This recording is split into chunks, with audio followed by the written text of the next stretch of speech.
If your kids or maybe your colleagues have been talking about nothing but ChatGPT and you have no idea about this AI stuff or how it can help you to learn Italian, I've put together this short video with 5 tips that are going to help you to level up your Italian using ChatGPT and AI. Let's get started. So the very first time that you come up to ChatGPT, it will look like this. And what it is this is an AI chatbot, okay? It's one of the most powerful ones we have on the planet today. And it's really, really great for a number of things, but particularly with learning Italian. So you're going to come onto this website and you're just going to go straight over here and you're going to click sign up. Okay, that is going to take you to this screen. You're just going to input your email like normal. You might need to verify it, whatever, and that'll be it. I'll show you now what it's going to look like once you're in. Okay, so this is the interface of ChatGPT. Yours might have a white background. Don't worry, it's still the same thing. Now, when I say it's an AI chatbot, what does that mean? What it means is you can talk to it like you would a person. So you might say something like, plan a family of 4 meal using spicy meats from India. I don't know, whatever. You can put whatever. So here we go. Okay, and it will just spit out the menu for you. It looks pretty good. You can say whatever. I'm thinking of becoming a pro NBA player. What do I do? Yeah, you could just say this. Wait for this one to finish. I even give the little accompaniment. That's quite good. If you actually make this recipe, let me know how it ends up in the comments. Okay, let's just pause this and just get the next one. Okay. So here we go. Yeah, I like that. Be honest. Okay. Realistic. The AI is not going to lie to you just yet. Okay, so you can just chat with it and ask it basically anything. Okay, really, really useful stuff. Now we're going to get into a few really easy ways to use this with your Italian. So the first way you're going to be using this is with conjugation tables to help out your verbs and your grammar. I'm doing this in only the base version of ChatGPT as well. I do pay for this, but it's completely free and you can use it a lot. I think there's just a cap on how much you can use it each day. So when we look at conjugation, we can say something like this. Show me how to conjugate. You don't need to spell correctly for ChatGPT as well. The verb fare in the present tense. Okay, whatever. We'll just give it like this. It doesn't matter us spell this incorrectly, and it will give us this nice table here. Okay, not only does it give us that, it also gives us some sentences. Now, I don't want to give you just some prompts that you can copy and paste, because each time you do it, you'll get a different result. And I want to teach you to actually use this flexibly because it's a great tool. For example, you might say, give me more sentences. Okay. So whatever, here we go, sentences with fare. It gives us translations, it gives us this is really, really great. And we could say something like, put this into a PDF, please. Now, I think this might only be for the paid version. I might be wrong about that. Give it a go if it's free, and we can give that a go as well. So just scrolling back up to the top, we can see that there's this really nice table that you might be familiar with from your Italian lessons or a textbook. And really what I want to say is, instead of having to go down to that basement and dust off that textbook, you can just jump on here and in 30 seconds, you can get that information that you're looking for. So let's have a look at this PDF, what that's going to look like. And it's just going to look something like this. Okay, it's not going to be the most pretty thing in the world, but it is something. So let's keep going. We could say something like, give me conjugations of dovere in many different tenses. Okay, let's just hit enter and give this a minute to think about it. And it is just going to go ahead and spit out all of these ones. Okay, now I want you to think about the fact that you can interact with this. So you might say something like, I don't understand the imperfect. What is that? Okay, and then give examples. Okay, let's just hit okay. Now, the imperfect tense was this one up here. Now, if you've never ever heard of this in Italian so far, then you could just ask ChatGPT. It's not something that's fixed, okay? You can talk to it and get some ideas. So here, okay, whatever, it gives us some information. It gives us some example sentences. Going to be a great tool. So that's going to be the first way we're going to use ChatGPT. The second is kind of already in here, but it's just going to be example sentences. So let's start a new chat. We could say, give me 10 or 20, whatever, sentences in Italian, past tense with explanations. Okay, let's just hit enter. Hopefully it should come up with the translations. Here we go. Perfect. So you can practice pronouncing these as well. Now, again, we can say something like, what is... we might say, what is What is an auxiliary verb? Okay, this might not be a term you've heard if you're a complete beginner, and it just gives us some information here, all nicely explained. Okay, really, really helpful. Now, this is writing in English. You can just say, can you write in Italian? Okay, and it will just spit out some example here. Really, really useful. Okay, so example sentences and verb tables are going to be our first two. Okay, moving on to number 3. We're going to be looking at fill in the blank questions. Now, of all the different types of questions that I send to my students, this one seems to be the most popular. And it will look something like this.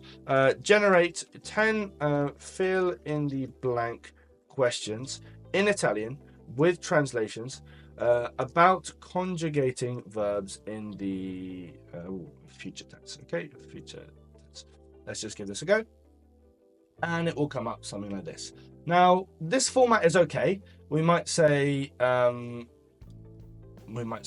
like this. So we might say format the English translations like this. Okay, and we might say we will visit museums, something like this. Okay, we don't necessarily need to have the English ones blanked out. So the message that I want to get across here is if there's something that you don't like about the way that ChatGPT has given you the answer, just ask it to change. Really, really easy stuff. Here we go, and we could just give this a go. So we could say 1 could be parlerò, okay, 2 could be mangerai, 3 could be partirà. Okay, you get the picture. Yeah, there we go, and it will give us some of the answers, and it'll help us. Okay, so really, really useful stuff. Okay, so once you've got this structure, you can kind of use this and just keep going. So you can say, in the same format, give me questions about the conditional. Okay, for example, and it will just go ahead and spit that out. So once you've kind of got a format that you like, I would suggest sticking with it.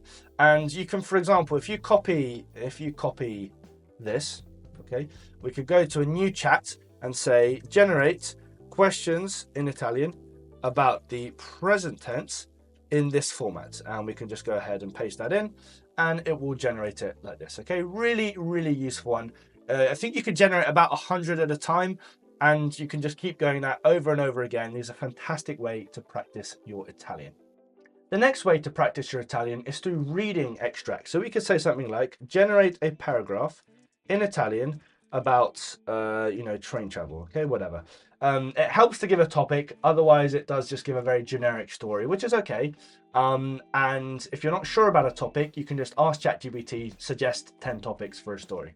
Okay, here we go. So we get a little extract.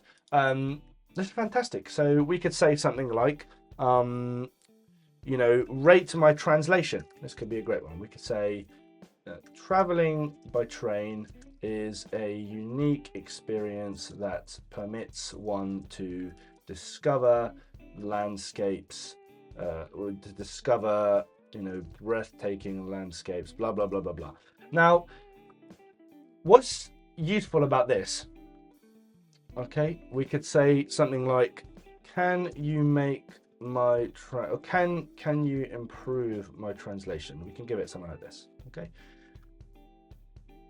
perfect. It allows you to discover breathtaking landscapes. So we see R1 is a little bit rigid. So for example, I've translated this very literally, che permette di scoprire. So I've translated that literally, but ChatGPT might make it sound a little bit more fluid. So translations are a great one. We can also say something like, give me a new paragraph to read. Okay, just give this a go. And add comprehension questions in Italian. Okay, so we can say this. Oh, hang on.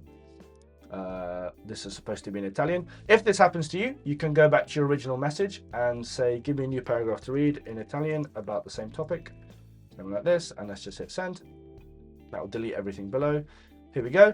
And we can just add, sometimes you'll get an error, whatever, this will happen. We could say, generate comprehension questions. So we can add something like this. Okay, here we go, perfect. So, cosa rende il viaggio in treno un'esperienza affascinante secondo il paragrafo? So we could say, again, let's have a look here. So what makes the train journeys a very fascinating experience? So we can have more sustainable, we can have a coffee, this might be the answer. So every journey is an adventure. So we could say number 7, every journey is an adventure, and it will go. Now, I know I spelled that wrong. We don't really need to spell correctly in ChatGPT. That is the wonder. So this is really useful. Try and answer it in Italian, of course, but really, really useful to just get practice reading in Italian, answer in Italian, getting things explained to you in Italian. Again, we could just say, explain this to me in Italian, and super, super useful. Okay, perfect. The final way we are going to use ChatGPT to level up our Italian is a bit more of a fun one. Say you're, texting your hotel that you're going to in Italy, or you're texting your aunt, or just something like this. You could just say, I'm about to text my aunt in Italian. Can you check my grammar, whatever? Yeah, and then you'll just copy and paste your thing in here, and that would come up. Alternatively, you can use it to change the tone. So in Italy, you might know that we need to be more formal in some situations than in English. We could say, for example, generate a filled in dummy email in Italian, whatever, just hit that, go. Okay. And we can say something like, can you make this more formal? Question mark. Or we can say, can you make it more funny? Not funny, anything like that. There we go. So this might be more useful. Again, you can just copy and paste in your own email here, text, whatever it is, and just say, check the grammar, check the spelling, suggest improvements, or we could just say, suggest improvements to this, and it can help you out. Again, here we go. Right, so I hope that's been helpful. I will see you next time.